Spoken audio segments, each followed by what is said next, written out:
Taiwan galau mau turuti Indonesia untuk bebas biaya ditanggung majikan, karena kalau mereka ambil Vietnam suka kabur-kaburan, kalau Filipina tidak mau belajar bahasa Mandarin, sedangkan kalau Thailand inginnya gajinya disamain sama pekerja pabrik.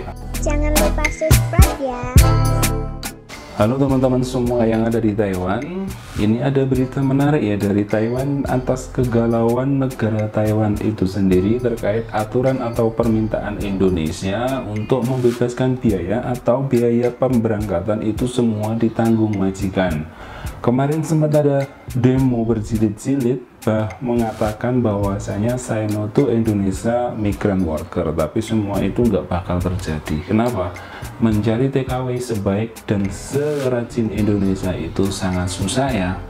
Ini dalam sebuah berita ini saya juga baca nih, itu Ketua Asosiasi Federasi Bisnis Jasa Ketenagakerjaan Nasional Taiwan mengatakan bahwasanya sebenarnya Taiwan itu menolak aturan Indonesia, tapi ketika Taiwan menolak, Indonesia bakal mengalihkan TKI-nya untuk negara lain, dan itu sangat berbahaya bagi Taiwan, di mana nanti akan banyak lansia yang dimasukkan ke panti jompo karena nggak ada TKW-nya. Permintaan panti jompo nanti pasti luar biasa besar ya, karena nggak mungkin majikan ngambil dari negara lain. Kalau nggak Indonesia, maka nggak itu mungkin yang akan terjadi nanti di Taiwan. Oleh karena itu, agensi mendesak pemerintah untuk lebih banyak mencari negara alternatif Indonesia yang TKW-nya itu kualitasnya kayak Indonesia. Ada nggak ya? Nggak ada saya kira.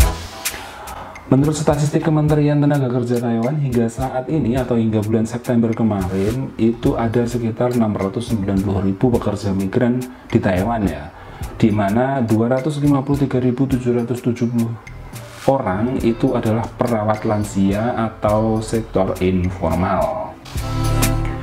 Dari sekian jumlah tadi, itu Indonesia yang paling banyak, yaitu 76,5% atau sekitar 194.254 TKW itu berasal dari Indonesia yang menjaga lansia.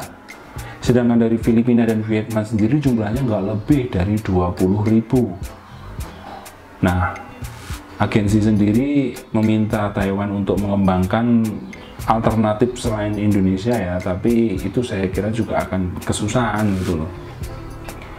Menurut Kementerian Tenaga Kerja Taiwan, saat ini terdapat Vietnam, Indonesia, Filipina, Thailand, Malaysia, Mongolia, tapi di kerah biru ya. Namun yang paling banyak yaitu Indonesia tadi, dan Huang Guji, seorang analisis di Taiwan, itu mengatakan bahwasanya 4 negara Indonesia, Filipina, Thailand itu memang yang luar biasa di Taiwan ini. Alasannya ya mereka dapat bekerja sampai saat ini, cuman hanya Indonesia yang semuanya itu paket komplit ya. Kenapa begitu? Gini, Filipina tidak mau belajar bahasa Mandarin, rata-rata mereka belajar bahasa Inggris, dan TKW Filipina rata-rata masuknya ke pabrik ya, sedikit sekali yang di PRT. Kemudian Thailand juga yang di PRT nggak mau kalau nggak gajinya sama seperti di pabrik, karena Thailand itu minta gajinya sama seperti di pabrik. Sedangkan Vietnam itu seneng kabur, paling 3 bulan habis itu kabur, walaupun bahasanya agak mirip-mirip ya, orangnya itu kecil tapi suka kabur, majikan rugi.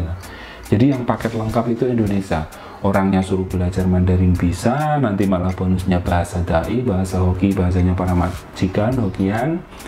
Gajinya juga sedikit, hanya 17.000 yuan atau 17.000 NT ya, plus lembur nanti palingnya mentok-mentok di 19.000, 20.000 belum potongan.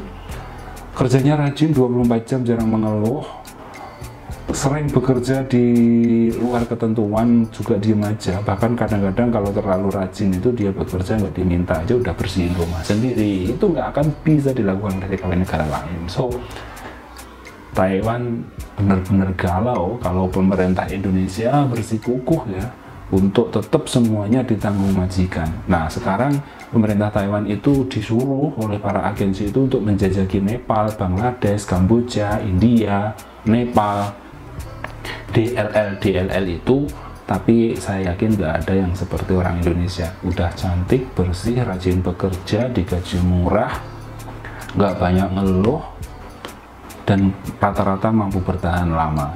Hanya sedikit aja sih yang suka kabur itu karena ketularannya dari Vietnam sih.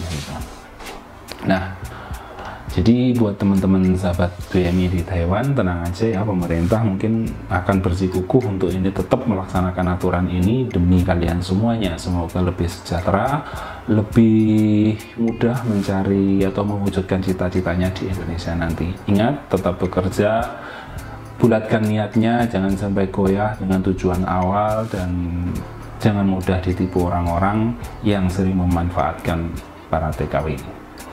Selamat bekerja dan salam sukses.